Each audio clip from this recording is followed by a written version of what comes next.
ऋषि जाकर मिनाल को कहती है कि मिनाल, जो कुछ भी हुआ है सब कुछ मेरी वजह से हुआ है। मैं ही तुम्हारी जिंदगी में ये सारा बवाल खत्म करूंगी। तुम्हें बिल्कुल भी परेशान होने की कोई जरूरत नहीं है। आप देखेंगे कि ऋषि इस कदर परेशान और दिल हार चुकी है और कहती है मिनाल को कि आखिर ये सब कुछ तुम्हें पहले बताना चाहिए था।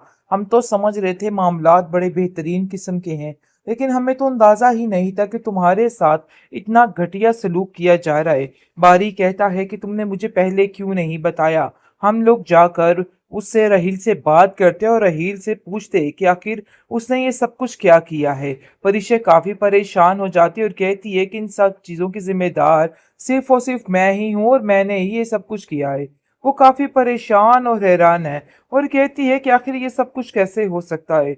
मुझे तो इस चीज का यकीन ही नहीं आ रहा। बहुत ज्यादा हैरानगी के बाद वो कहती है कि हम जाकर रहील से खुद बात करेंगे और यकीन है कि रहील इस बात के लिए जरूर कहेगा और मानेगा। आप देखेंगे कि बहुत ज्यादा परेशान हो चुका है। बारी बारी कहता है कि अनाया, आखिर तुम्हें क्या सूझी? तुमने क्यों ये सारा बदला मेरी बहन से लेना चाहा? हाँ, वाकई मैं तुमसे प्यार नहीं करता और तुम्हें इस बात को समझना होगा। जिस पर अनाया कहती है कि मैंने तो ऐसा कुछ भी नहीं किया है। आखिर ये सब कुछ किया धरा मेरे ऊपर क्यों आ रहा है? मुझ पर क्यों तरह तरह के इल्जामात लगाए जा रहे हैं? ये आखिर क्या है? बहुत ज्यादा परेशान हो चुका है वो खुद भी, क्योंकि वो जानता है कि मिनाल की जिंदगी इस लड़की ने तबाह करके रख दी है। उसको पहले भी आइडिया था, लेकिन जैसे ही वो मिनाल की हालत को देखता है तो देख के काफी ज्यादा परेशान हो जाता है और उसको तसल्ली देता है। लेकिन जैसे ही खुशखबरी दी जाती है तो वो खुद रहील उससे माफी मांगकर उसको यहाँ से ले जाएगा और उसको कहेगा कि जो हुआ सो हुआ, अपने दिल से सारी पुरानी बातें निकाल दो, फिर सारी चालें अनाया की धरी रह जाएंगी। मामलात उसके बहुत जल्द ठीक होने वाले हैं और फिर अनाया के मुंह के ऊपर जूता ही पड़ने वाला है। आप देखेंगे कि रुमैसा ने इस कदर जीना महाल कर दिया है बेचारी उन दो औरतों का कि घर का माहौल इस कदर बुरा हो चुका है कि कुछ समझ नहीं आ रही।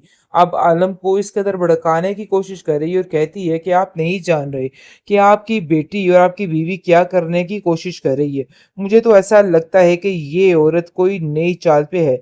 पता नहीं इसके दिलो दिमाग पे क्या चल रहा है। मुझे तो ऐसा लग रहा है कि ये तवीज करवा के पता नहीं क्या से क्या कर रही है। जिस पर आलम कहता है कि तुम्हारा दिमाग खराब हो चुका है। तुम्हारे दिल में और तुम्हारे दिमाग में आए दिन कोई ना कोई फजूल बातें बढ़ती रहती हैं। इसके अलावा तुम्हें और कुछ नहीं सूझता है। देखो, अभी भी मैं तुम्हें बताने की कोशिश यही कर रहा हूँ कि अपने दिमाग को बदल लो और मुतमिन कर लो। तुम जुबैदा को जैसा समझ रही हो ना, जुबैदा वैसी नहीं है। और दिल से इस रिश्ते को कबूल कर लो ताकि तुम्हारे लिए आसानी हो सके, वरना तुम्हारे लिए यहाँ पे रहना बहुत मुश्किल हो जाएगा।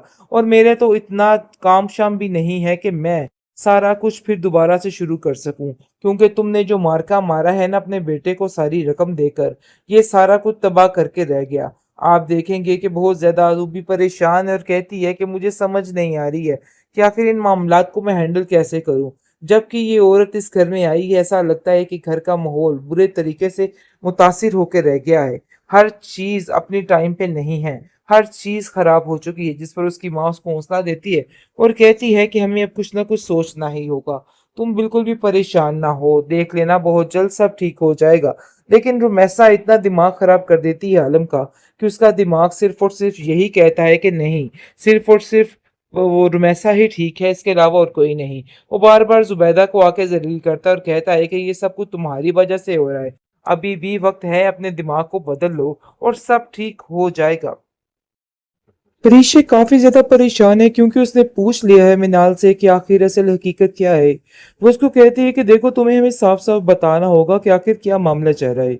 अगर हम जान सकेंगे तो फिर ही हमें पता चलेगा, तो फिर ही बात आगे बढ़ सकेगी। जिस पर मिनाल सारी बातें जो है वो बता देती है और कहती है कि भाई ये मेरे साथ हुआ है और ये सब घर वाले मिलकर मेरे साथ ये सब कुछ करने की कोशिश कर रहे हैं, तो इसलिए मैं यहाँ पे नाराज होके आ चुकी हूँ। जिसको सुनकर बारी काफी ज्यादा परेशान हो जाता जाता है और कहता है कि तुमने मुझे पहले क्यों नहीं बताया। ये अगर परीक्षा ना बताती तो हमें तो कुछ पता ही ना चलता। जिस पर वो कहती है कि मैं आप लोगों को मज़ीद परेशान नहीं करना चाहती थी। मुझे ऐसा लग रहा था कि जैसे मैं आप लोगों को बताऊँगी तो आप बहुत परेशान हो जाएँगे। लेकिन आपकी ज़िंदगी में अभी तो खुशियाँ आई हैं और ये खुशियाँ कभी लौटनी नहीं चाहिए। और हकीकत यही है कि जब की शादी आपकी परीक्षा के साथ हुई है, सारे मामलात ही घर के ख़राब और तहस-नहस होके रह गए हैं। मुझे तो आइडिया ही नहीं था कि ये सब कुछ होगा। लेकिन जी आप देखेंगे परिशे जो है वो साफ-साफ बारी से कहती है कि मैं जानती हूँ कि ये सब कुछ मेरी वजह से हुआ है। मैं ही आप लोगों के दरमियान आई थी जिसकी वजह से आज अनाया इतने गुस्से में आग बगोला है और उसने अपने गुस्से की वजह से मिनाल की ज़िंदगी को तबाह बर्बाद करके रख दिया है। लेकिन जी आप देखेंगे कि बारी कहता है इन सब चीज़ों में तुम्हारा कोई भी कसूर नहीं है।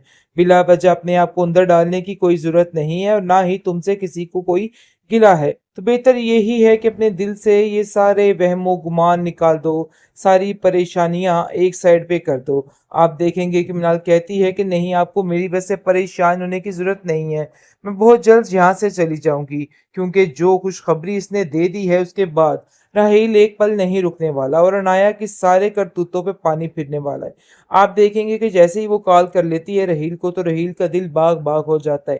तो रहील कहता है कि ठीक है तुम घर आ जाओ, इस घर के अलावा और कोई तुम्हारा इतना ख्याल नहीं रख सकता। मतलब ये है कि सारे मामलात उसके बहुत जल्द ठीक होने वाले हैं और फिर अनाया के मुँह के ऊपर जूता ही पड़ने वाला है। आप देखेंगे कि रुमैसा ने इस कदर जीना मुहाल कर दिया है बेचारी उन 2 औरतों का कि घर का माहौल इस कदर बुरा हो चुका है कि कुछ समझ नहीं आ रही। अब आलम को इस कदर भड़काने की कोशिश कर रही है और कहती है कि आप नहीं जान रहे कि आपकी बेटी और आपकी बीवी क्या करने की कोशिश कर रही है। मुझे तो ऐसा लगता है कि ये औरत कोई नई चाल पे है। पता नहीं इसके दिलो-दिमाग पे क्या चल रहा है। मुझे तो ऐसा लग रहा है कि ये तवीज़ करवा के पता नहीं क्या से क्या कर रही है। जिस पर आलम कहता है कि तुम्हारा दिमाग खराब हो चुका है। तुम्हारे दिल में और तुम्हारे दिमाग में आए दिन कोई ना कोई फ़ज़ूल बातें बढ़ती रहती हैं। इसके अलावा तुम्हें और कुछ नहीं सूझता है। देखो अभी भी मैं तुम्हें बताने की कोशिश यही कर रहा हूँ कि अपने दिमाग को बदल लो और मुतमिन कर लो। तुम ज़ुबैदा को जैसा समझ रही हो ना ज़ुबैदा वैसी नहीं है और दिल से इस रिश्ते को कबूल कर लो ताकि तुम्हारे लिए आसानी हो सके, वरना तुम्हारे लिए यहाँ पे रहना बहुत मुश्किल हो जाएगा और मेरे तो इतना काम-शाम भी नहीं है कि मैं सारा कुछ फिर दोबारा से शुरू कर सकूँ। क्योंकि तुमने जो मार्का मारा है ना अपने बेटे को सारी रकम देकर, ये सारा कुछ तबाह करके रह गया। आप देखेंगे कि बहुत ज़्यादा आज़ू भी परेशान है और कहती है कि मुझे समझ नहीं आ रही है कि आखिर इन मामलात को मैं हैंडल कैसे करूँ। जबकि ये औरत इस घर में आई है ऐसा लगता है कि घर का माहौल बुरे तरीके से मुतासिर होके रह गया है। हर चीज़ अपनी टाइम पे नहीं है, हर चीज़ खराब हो चुकी है जिस पर उसकी माँ उसको हौसला देती है और कहती है कि हमें अब कुछ ना कुछ सोचना ही होगा। तुम बिल्कुल भी परेशान ना हो, देख लेना बहुत जल्द सब ठीक हो जाएगा। लेकिन रुमैसा इतना दिमाग खराब कर देती है आलम का कि उसका दिमाग सिर्फ़ और सिर्फ़ यही कहता है कि नहीं, सिर्फ़ और सिर्फ़ वो रुमैसा ही ठीक है, इसके अलावा और कोई नहीं। वो बार-बार ज़ुबैदा को आके ज़लील करता है और कहता है कि ये सब कुछ तुम्हारी वजह से हो रहा है। अभी भी वक़्त है, अपने दिमाग को बदल लो और सब ठीक हो जाए